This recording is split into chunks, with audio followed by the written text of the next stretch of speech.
मानसीने घाबरतच तिच्या सासूला विचारले की आई, मी 4-5 दिवसांसाठी माहेरी जाऊन येऊ का? यावर तिची सासू म्हणाली, हे बघ, तुला माहेरी जायचे असेल तर जा तू, पण लगेचच परत ये. 4-5 दिवस अजिबात राहायचे नाही. आणि जर इतके दिवस जायचेच असेल तर तुझ्या नवऱ्याच्या आणि मुलांच्या खाण्यापिण्याची व्यवस्था कर आणि मगच जा. यावर मानसी म्हणाली, आई अहो, असं तोडून का बोलतात तुम्ही मला? माझा नवरा, माझी मुलं आणि ते तुमचे कोणीच नाहीत का? यावर तिची सासू म्हणाली, माझंही आता वय होत चाललंय, काही काम होत नाही आता माझ्याकडून, त्यामुळे तू तुझं बघ काय करायचं ते. असं बोलून सासू रागातच किचनमधून बाहेर जायला निघाल्या. तेवढ्यात मानसीने त्यांना थांबवले आणि विनंती केली की आई अहो, माझी आई खूप आजारी आहे, तिलाही काहीच काम करता येत नाहीये. निदान 4 दिवस गेले तर तिला माझी मदतही होईल आणि तिचा अर्धा आजार तरी कमी होईल. यावर सासू जरा चिडून म्हणाली, तुझ्याशिवाय अजून 2 मुली आहेत वाटतं तुझ्या आईला, त्या नाही जाऊ शकत का? आणि एक मुलगाही आहे. खरं बघायला गेलं तर तुझे आई बाबाही त्याचीच जबाबदारी आहेत ना. मग त्याला हे सर्व कळत नाही का की तुझ्या वाचूनच अडलंय सर्व? यावर मानसी तिच्या सासूला समजवत म्हणाली, आई, तुम्हालाही माहीत आहे ना की माझ्या दोघीही बहिणी जॉब करतात, त्या नाही येऊ शकत. 1-2 दिवसांसाठी ठीक आहे, पण त्यांना जास्त दिवस सुट्टी नाही भेटणार. आणि माझ्या भावाचे तर तुम्हाला माहीतच आहे ना. यावर सासू म्हणाली, ते सगळे त्यांच्या कामात व्यस्त आहे आणि तू मात्र रिकामीच आहे, हो ना? आई वडील कोणी आजारी पडले की निघालास मॅडम माहेरी, ते मला काहीच सांगू नकोस. सकाळी लवकर उठून मुलांचे डब्बे, त्यांच्या शाळेची तयारी. नाही बाबा, नाही होणार माझ्याकडून ही सगळी कामे. त्यांचे काय ते तूच बघ. आणि तरीही तुला माहेरी जायचेच असेल तर दोन्ही मुलांनाही तुझ्या सोबत घेऊन जा. फक्त 4 दिवस शाळा बुडेल, त्याने जास्त काही फरक पडणार नाही. इतके समजावून देखील मानसीची सासू काहीही ऐकून घ्यायला तयार होत नव्हती. इकडे मानसीचे कोणत्याच कामात लक्षच लागत नव्हते. तिच्या आईचा चेहरा तिच्या डोळ्यासमोर फिरत होता. सासूला कसे समजवावे हे तिला तर आता काहीच समजत नव्हते. अश्रुपत्राने पुसत ती तशीच तिच्या कामाला लागली. तितक्यात दीपकने म्हणजेच तिच्या नवऱ्याने तिला आवाज दिला, मानसी, अगं माझा रुमाल कुठे आहे? आधी सापडून दे बरं रुमाल. मानसी रागात स्वतःशीच पुटपुटली, हा माणूस साधा रुमालसुद्धा घेऊ शकत नाही, पण या सर्व गोष्टींना मीच जबाबदार आहे. सगळ्या गोष्टी अगदी हातात द्यायची घाणेरडी सवय सगळ्यांना मीच लावली आहे. म्हणून तर कोणतेच काम स्वतः करण्याची कोणाचीच तयारी नसते. पण आता मात्र खूप झाले. तितक्यात पुन्हा दीपकने आवाज दिला, मानसी येतेस का लवकर? मला उशीर होतोय. मानसी तशीच पाय आपटत बेडरूममध्ये गेली आणि म्हणाली, एवढा रुमाल काढून इथे समोर ठेवलाय तरी दिसत नाही का हो तुम्हाला? का फक्त उगीच मानसी करते सगळी कामं म्हणून तिचाच जीव घ्यायचा ठरवलंय तुम्ही सर्वांनी मिळून? साध्या साध्या गोष्टीसाठी तुम्हाला मानसी हवी असते. कधीतरी स्वतःची कामे स्वतः केलीस तर काही फरक पडेल का? आज पहिल्यांदा दीपकने मानसीला इतकं चिडलेलं बघितलं होतं. दाराजवळ उभे राहून मानसीच्या सासूने तिचं सगळं बोलणं ऐकलं आणि सुनेचं इतकं बोलणं ऐकल्यानंतरही शांत बसेल ती सासू कसली. सासू रूममध्ये येऊन दीपकला म्हणाली, दीपक, जरा तुझ्या बायकोला नीट समजावून सांग. मध्येच आता माहेरी जायचं म्हणते ती. 10-15 दिवस झाले की हिला माहेरी जायचे असते. हिचा भाऊ जाऊन बसलाय अमेरिकेत. 2 बहिणी आहेत, त्या पण त्यांच्याच संसारात गुंतून आहेत आणि हिला एकटीलाच काय ती आई बापाची काळजी. आपल्यालाही 2 मुले आहेत, नवरा आहे, सासू सासरे आहेत, हे कसं कळत नाही हिला? यावर दीपक मानसीला म्हणाला, मानसी, अगं आता महेशला पण कळायला हवं ना. तुझ्या आईबाबांची सर्वस्वी जबाबदारी त्याचीच आहे. तुझं असं सगळं सोडून दरवेळी जाणं मलाही पटत नाही. तू तिकडे गेलीस की इकडे मुलांचे, माझे सगळे एकट्या आईकडून नाही होत ग. दीपकचे विचार ऐकून तर आता मानसीच्या तळपायाची आग मस्तकात गेली होती. ती दीपकला म्हणाली, निदान मला तुमच्याकडून तरी ही अपेक्षा नव्हती. असे म्हणत मानसीने नवऱ्याच्या आणि सासूच्या बोलण्याकडे दुर्लक्ष करत बॅग भरायला सुरुवात केली. हे बघून दीपक रागात म्हणाला, म्हणजे तू ऐकणार नाहीसच. यावर मानसी म्हणाली, तुमचा भाऊ पुण्याला राहतो, मग तुमच्या आईवडिलांची जबाबदारी फक्त तुमच्या एकट्याचीच आहे का? आईवडिलांप्रती त्याचे काही कर्तव्य नाही का?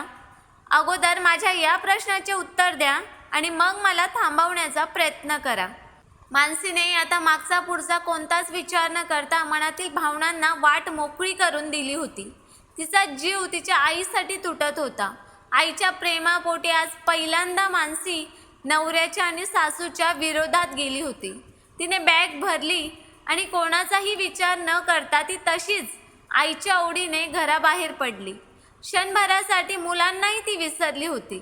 एसटीने 1 तासाचा प्रवास करून ती माहेरी पोहोचली.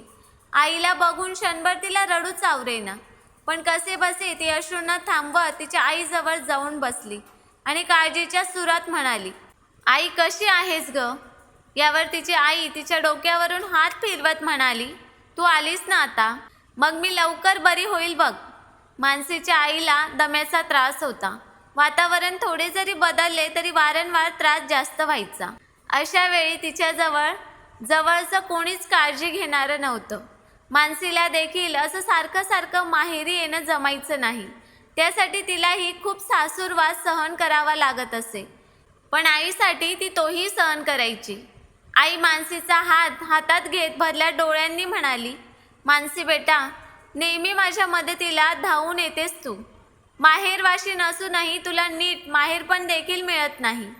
माहेरी आल्यावर मी तुझे लाडकोड करायला हवेत, पण तिकडेही राब राब राबतेस आणि इकडे आल्यावर देखील तीच अवस्था. यावर मानसी म्हणाली, आई असं नको ग बोलूस. मुलगी जरी परक्याचे धन असली तरी फक्त सासर हे एकच तिची जबाबदारी नाही ग. सासरी गेल्यावर देखील माहेरच्यांप्रती तिचे काहीतरी कर्तव्य असतेच ना. आई वडील ही एकट्या मुलाची जबाबदारी थोडीच असते. आता दादाला सारखं सारखं इकडं येणं थोडीच न शक्य होणार आहे आणि मधू आणि वर्षाला त्यांच्या नोकरीमुळे येता येत नाही. मग आता राहिलं कोण? मीच ना. त्यांच्या पश्चात तू आणि बाबा फक्त माझी जबाबदारी आहात आणि तुमच्यासोबत हे 4 दिवस जरी राहिले ना मी, तरी माहेरपण जगल्याचा आनंद मिळतो बघ मला. तुझा प्रेमळ हात नुसता डोक्यावरून फिरला तरी या माहेर वासनीचे पोट भरते बघ. त्यामुळे बाकी काहीच विचारू नकोस आता. तू आराम कर, मी तुझ्यासाठी काहीतरी खायला करून आणते. एवढं बोलून मानसी पटकन किचनमध्ये गेली आणि आईसाठी गरमागरम उपमा बनवून घेऊन आली. आई चल थोडं खाऊन घे, बरं वाटेल तुला. आईला तर आता रडूच आवरेना. लेकीचे माहेरपण खरं तर आईने जपायला हवे, पण दरवेळी आईचेच आजारपण लेकीला सांभाळावे लागत होते. लग्न झाल्यापासून कुठले लाड नाही की कौतुक नाही. घरात मोठी माहेरीही आणि सासरी देखील. फक्त आणि फक्त जबाबदाऱ्या आणि कर्तव्य यात अडकून पडली आहे माझी पोर. आणि एवढं करून देखील तिला सर्वांची बोलणे ऐकून घ्यावी लागतात. नेहमीप्रमाणेच मानसीने आईची समजूत घातली. आईचे डोळे पुसले, स्वतःच्या हाताने आईला उपमा भरवला आणि आईला औषधे देऊन झोपवले. दुसऱ्या दिवशी मानसीच्या आईला थोडे बरे वाटू लागले. हे बघून मानसीला देखील बरे वाटले. आईचे खाणेपिणे, औषध पाणी सारं काही ती जबाबदारीने करत होती. भाऊ बहीण सारे फोन करून आईची वारंवार विचारपूस करत होते. बहिणी अधूनमधून सुट्टी असेल तेव्हा यायच्या आईला भेटायला. फक्त भावाला यायला जमायचे नाही, कारण नोकरीनिमित्त तो अनेक वर्षांपासून अमेरिकेला होता. पण मानसीच्या भावाने आईसाठी अमेरिका सोडण्याचा निर्णय घेतला आणि त्याने पुण्यात नवीन जॉबही शोधला होता. त्याने तसे मानसीला कळवले की ताई, तू काळजी करू नकोस, मला तुझी ओढाताण समजते ग. शेवटी तू पण सासूरवाशीनच आहे, तरी पण माहेरच्या जबाबदाऱ्या देखील हिमतीने पार पाडतेस. मी आईबाबांना घेऊन आता पुण्यातच सेटल होण्याचा निर्णय घेतला आहे. आता तुझी जास्त ओढाताण होणार नाही. भावाची आई वडिलांप्रती असलेली काळजी बघून मानसी मनोमन सुखावली. मानसी 2-4 दिवस माहेरी राहून सासरी परतली. सासरी आल्यावर मात्र घरात तिच्याशी कोणीच नीट बोलत नव्हते. मुले मात्र मम्मी मम्मी करत मानसीला येऊन बिलगली. दीपकने तर तिच्याशी अबोलाच धरला होता. कोणी कसे का वागेना, पण तरीही ती सासरी देखील तिचे कर्तव्य बजावत होती. पुढे 1 महिन्यांनी तिला तिच्या भावाचा फोन आला. सासूने दुरूनच अंदाज बांधला की आता पुन्हा आई आजारी पडली हिची. पुन्हा जाईल आता माहेरी, पण यावेळी कशी जाते ते मी पण बघतेच. अर्धवट बोलणे ऐकून सासू बाहेर निघून गेली. मानसीचा भाऊ त्याच्या फॅमिलीसह पुण्यात सेटल झाला होता. 2 दिवसातच तो आईबाबांना देखील तिकडे घेऊन जाणार होता. हेच सांगायला त्याने मानसीला फोन केला होता. फोन ठेवला आणि मानसीला रडूच आवरेना. आता आईबाबांना भेटताही येणार नाही या विचारानेच ती उदास झाली. तेवढ्यात सासूने येऊन अविचाराने तिला बोलायला सुरुवात केली की यावेळी जर का तू माहेरी गेलीस तर मीही माझ्या लहान मुलाकडे निघून जाईल. मग कर तुला काय करायचं ते. सासूने नेहमीप्रमाणे बोलून प्रचंड तोंडसुख घेतले. तेव्हा मानसी म्हणाली, नका काळजी करू आई, आता नेहमीप्रमाणे मी परत माहेरी जाणार नाही. तुमची चिंता मिटली हो आता. माझ्या भावाने पुण्यात घर घेतलं आहे आणि नोकरीही शोधली आहे आणि आईबाबांनाही तिकडे घेऊन जाणार आहे. त्यामुळे माझ्याशी आता या गोष्टीवरून तरी वाद घालण्याची तुम्हाला गरज पडणार नाही. मानसीचे बोलणे ऐकून सासूचे डोळे खाडकन उघडले. आता काय बोलावे ते सासूलाही समजेना, कारण मानसीप्रमाणेच तिचा भाऊ देखील त्याचे कर्तव्य विसरला नव्हता. पण परिस्थितीमुळे तोही हतबल झाला होता. सासूची बोलती बंद झालेली बघून मानसी म्हणाली, मग काय ठरवलंय आई तुम्ही? मी तुमच्या लहान मुलाकडे जाण्याबद्दल बोलते. मानसीने सासूला बरोबर टोमणा मारला. सासूला आता स्वतःचीच लाज वाटत होती, कारण तिचा लहान मुलगा पुण्यातच होता. पण त्याने एकदाही एका शब्दाने आई वडिलांना तिकडे या म्हणून कधी विचारले नाही. त्यांच्या मुलांना सांभाळायलाही कित्येक दिवस त्याच्या सासूबाईच होत्या आणि आताही आहेत, कारण सून नोकरी करते, मग मुलांना सांभाळायला तिच्या माहेरचेच लोक आहेत.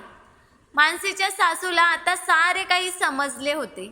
मानसीची खरी किंमत आता तिला कळली होती.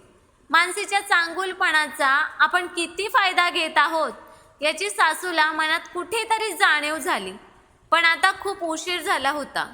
सुनेला जेव्हा सासूची खरी गरज होती तेव्हा सासू फक्त तिच्यासोबत वाद घालत राहिली.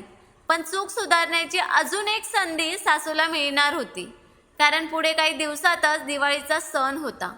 सासूने स्वतःहून मानसीला विचारले, तुला नाही जायचे का माहेरी? मुलांना सुट्टी लागली की जा तू माहेरी.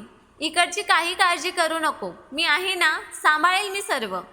सासूच्या या प्रेमळ बोलण्याने मानसी मनोमन सुखावली, कारण कितीतरी वर्षानंतर आज पहिल्यांदा तिची सासू तिच्याशी अशी प्रेमाने बोलली. आधी माहेरी जाण्यावरून वाद घालणारी सासू आज स्वतः माहेरी जाण्याबद्दल बोलत होती. दिवाळीला मानसीचा भाऊ तिला घ्यायला आला. सासूने देखील आनंदाने तिला भावासोबत पाठवले. मानसीच्या भावाला देखील तिच्या सासूचे आजचे हे प्रेमळ रूप खूपच भावले. आई आणि मानसीमधील गैरसमज दूर झालेले बघून दीपक देखील मनोमन खुश झाला होता. यावर्षी पहिल्यांदा आईने आणि भावाने मानसीचे माहेरपण आनंदाने जपले. सगळी भावंडे इतक्या वर्षांनी एकत्र आली होती. सर्वांनी मिळून आनंदाने दिवाळी साजरी केली. लग्नानंतर कितीतरी वर्षांनी पहिल्यांदा माहेरवाशीण म्हणून मानसी मिरवत होती. आई, भाऊ, भावजाई, बहिणी सारे मिळून तिच्या मुलांचे लाड पुरवत होते, कारण माहेरप्रती सर्वात जास्त मानसीने तिचे कर्तव्य आणि जबाबदारी निभावली होती. आणि म्हणूनच ही आनंदाची दिवाळी आज सर्वांना मिळून साजरी करता आली. तिचे कर्तव्य तर तिने चोखपणे पार पाडले होते आणि आता सर्वजण मिळून त्याचीच कधी न करता येणारी परतफेड करत होते. तर मित्रांनो, स्टोरी कशी वाटली ते कमेंट करून नक्कीच सांगा. आम्ही नेहमीच तुमच्या कमेंट्स आणि लाईकची वाट बघत असतो. आणि स्टोरी आवडली असेल तर चॅनलला सबस्क्राईब करायला पण विसरू नका. धन्यवाद.